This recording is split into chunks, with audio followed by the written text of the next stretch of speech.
nabanggit niyo po si VP Sara, yung mga pinagbabantaan ng impeachment dati, nagsasabi, maganda sa impeachment para masagot ko lahat ng ito. O, di ba? Nakita ho ninyo? Yes. Si VP Sara sinasabi, kumbaga, hindi ako magtataka kung bukas makalawa, magsabi si VP Sara, asa na impeachment nyo? Naduwag. Sa impeachment ninyo? Impeachment O, na wala diba? na. Oo, nagbabanta-banta kayo ng mga ganyang usapin ng impeachment na ganyan. Hindi naman pala natutuloy. Ang sabi naman dito nung isa, napamura siya. Ha? Oo. Ano sabi? Ang sabi niya dito, ano ba yan? Okay. Mahirap, no? Pag hindi mo tinatapos ang sinisimulan mo. Oo, sabi niya rito, Nasa na yung, ang daming members sa house na ginigisa ng husto noon si VP Sara.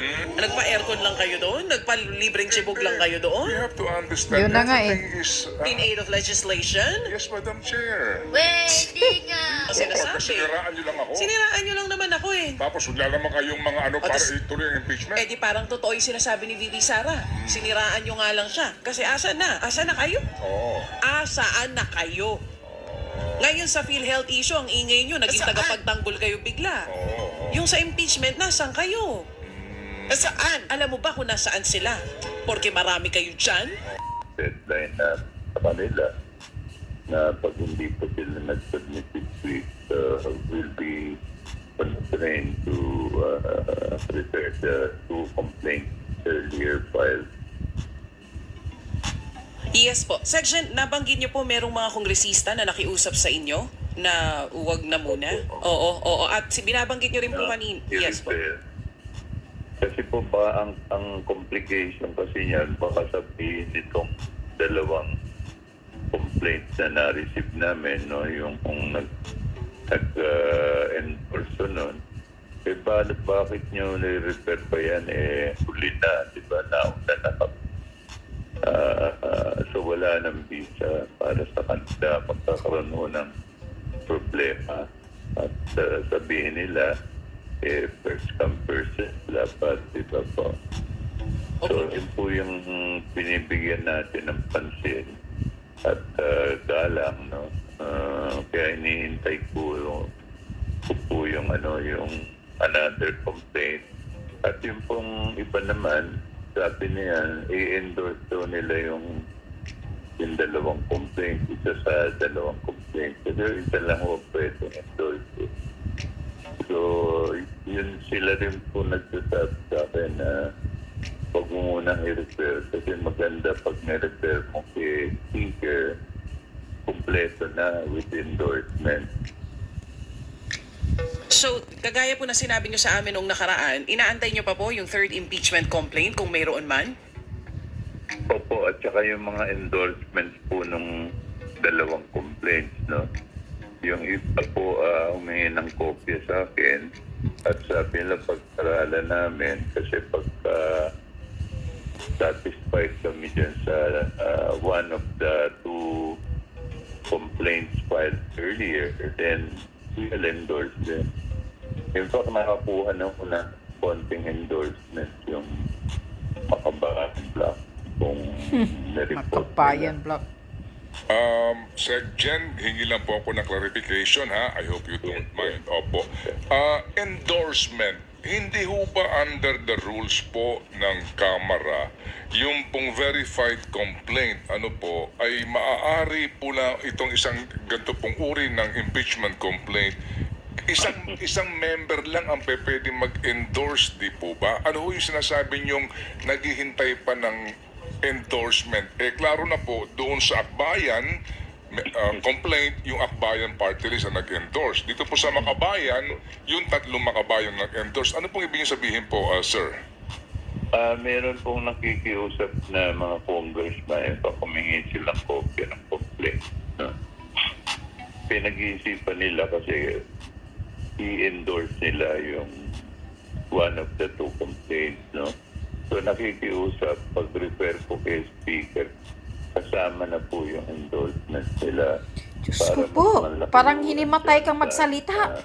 Yung complaint na Sino ba yun, tong Soldier na to? napili nila, ay yan ang magiging Sa salita na parang mamamatay na. complaint na i-refer sa rules committee and then subsequently sa Committee on Justice.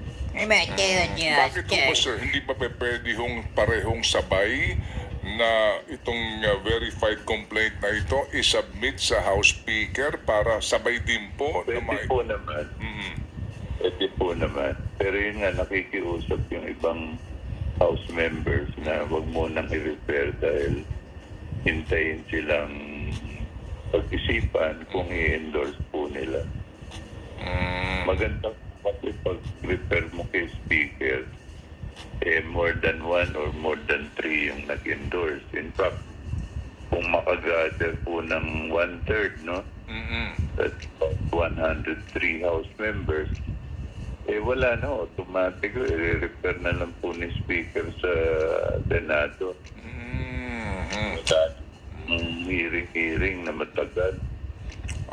Kasi kung pag tinignan nyo yung time frame sa mga hearing na gagawin, hindi na ho aabot kahit na hanggang next year. Kasi po, we have only few remaining session dates. Opo. So, Sec. Jen, kumbaga po, ito hong gusto ho munang i-hold ang referral po sa Speaker kasi in case po ba na mai-refer na sa Speaker at mai-calendar ng Committee on Rules at hindi na ho pwedeng mangalap po ng 1/3 na signature among the members of the House para po... Pwede pa naman po. Pwede pa rin. Pwede naman po. Pero, yun nga ho, pag na-refer na ho sa Committee on Justice, the Committee on Justice takes over the complaint, no? At pag sinabi nila okay na yan, in form and substance, pwede naman pagbutuhan yan for the enforcement. Kasi talagang ngayon, wala akong nag-i-endorse pa except for the... Walang nag-endorse sa impeachment. Takot. Kunyari, makakagbayan. Takot. Puro pasikat lang pala. Complaint, tatlo lang po. Wala akong nadadagdag eh. So, ang chance una na dumaan sa Committee on Justice at matapos ng Committee on Justice within 60 session days, no? Malabo po yan. Opo. Given our legislative calendar. Opo, naunawaan po namin. Pero Sec. Natuwan Jen, pala. ito sa rules lang po tayo. Kapag ho ba nag-take cognizance na ang Justice Committee sa complaint, pwede ho bang kunin po iyon ng 1/3 votes o signatures ng mga members? Kumbaga, pwede ho bang ma-bypass na po yung Justice Committee proceedings and then pwede pa rin? Pwede pa rin po. Ayun, opo. At any point in time, pwede po yun. Okay. Basta makagather ng 1/3, no? Minimum Opo. of 1/3 or 103 103 House members na nakapirma po at i-certify po, kailangan umarap sa akin na talagang ini-endorse nila, no? Opo. Under our rules, hindi pwedeng pakita lang sa akin na pinirma. Opo. Kailangan ma-verify na pinirmahan talaga. Yes, sir. Opo, sige. Opo, sige. So, Sec. So, Jen, mabigat po yung Opo. trabaho ng section. Opo, we understand. So, Sec. Jen, ganito po. Sino po itong nakikiusap sa inyo at para baga nagpapahintay pa na doon sa third impeachment complaint? Hindi ko masasabi pangalan pero they belong to both minority and majority. Kaya kailangan pakinggan natin sila. Hindi naman pwede yung baliwala. Tapos nga po, pagka binaliwala natin, hindi nila in-endorse, malabo kung matapos yung complaint na yan within the limited time, no? Na makikita natin sa legislative calendar. Kunyari po, ang magre-resume kami January 15, no? And then, mag-adjourn na po sa February 7. So, pag tinignan nyo, that less than mga 12 Session days. Opo. At ang balik niyo ho ninyo ay June Diyos 2 ko na. po, ako'y napapagod makinig Opo. sa salita mo. Yun Lintik. to, Sinong tao to? Tawag po dyan, lame duck session. Parang Opo, papuntang opo. mamamatay na magsalita. Parang nagugutom. Wala tapos na Pumasok. Opo. may harapan po makakuha Sige. ng quorum. Opo. wala So, naman ito po, Sec. Jen. endorse. Sec. Jen, sa ilalim po ng rules ninyo, Walang ka-energy, kapag yung natanggap nyo yupak. na yung verified complaint, hindi pa po nagbibilang ng araw because under the rules nga, pagtanggap po ni Speaker, meron siyang 10 days to refer ho sa committee, sa plenary. Opo. Kasi sa inyo pa, wala pang bilang ngayon. Kami po wala kaming nakalagay na time. Nakalagay lang immediate, no? Based on our history, meron pong section na isang buwan bago ni-repair yung. So, wala ko given time. Unlike sa speaker, kailangan 10 session days. Opo. Committee on Justice, Opo. session days. Opo. Pero, Kami po talagang Opo, pero hindi kaya, Based on hindi, mga pakiusap. opo. Pero Section, ito po ngayon na paghawak po ninyo at mga pakiusap na ito, sa pananaw po ng iba, parang dribble ba? Para bagang hindi nyo gustong i-file ito kasi nga din may instruction na ito po ang inyong gawin to hold the referral to the speaker. May ganun ho ba? wala po kasi ang nakikiusap po mga house members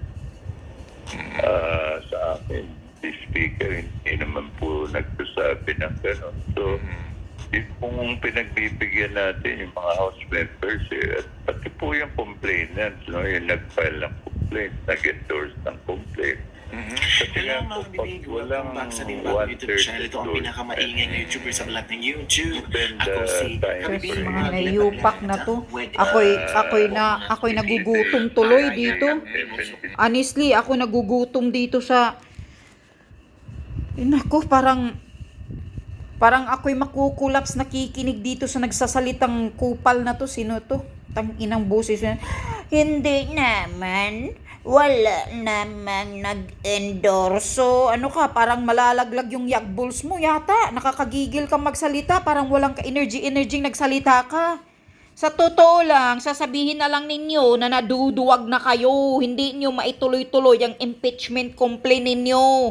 Puro pamulitika lang yan, pasikat lang yan para sasabihin, gugulatin, or i-brainwash ang mga tao na, si Sara Duterte mai-impeach na. Para gusto nyo lang na laging nauuna sa balita ang Sara Duterte kasi ang motibo talaga ninyo, sisiraan ang Duterte. Yun. Pero wala palang nag-endorso. Wala pala talagang nag-endorso ng mga congressman. Ako po, nasaan na? Ano nangyari? Bakit? Kasi matitikman nyo kapag susubukan yung ma-impeach si Sara Duterte, matitikman nyo ang galit ng taong bayan, mga hinayupak kayo. Yun. Kaya natatakot kayo. Walang nagperma na mga kasi kailangan ng 100 plus na signature ng mga congressman. Bakit walang nag-signature ng mga congressman? Bilis-bilisan nyo na. Nakakatawa na kayo, nakakagigil na kayo, yung mga issue ninyo puro Duterte. Hindi nyo na naasikaso yung mga kagutuman ng taong bayan dahil puro pamulitika yung tuwadkom ng investigasyon, puro Duterte kasi gusto lang nila talagang ma-brainwash at yung mind conditioning nila sa mga tao na para sisirain ang pangalan ng mga Duterte. Mga putang ina ninyo, hindi ninyo masisira ang Duterte dahil kami, mas alam namin ang buong katotohanan. Kayo ang dapat masisira at matatanggal dyan sa Kongreso. Yan ang katotohanan, mga kupal kayo. Takot na kayo, duwag kayo pala. Ituloy nyo na ang impeachment. Ay, Diyos ko po.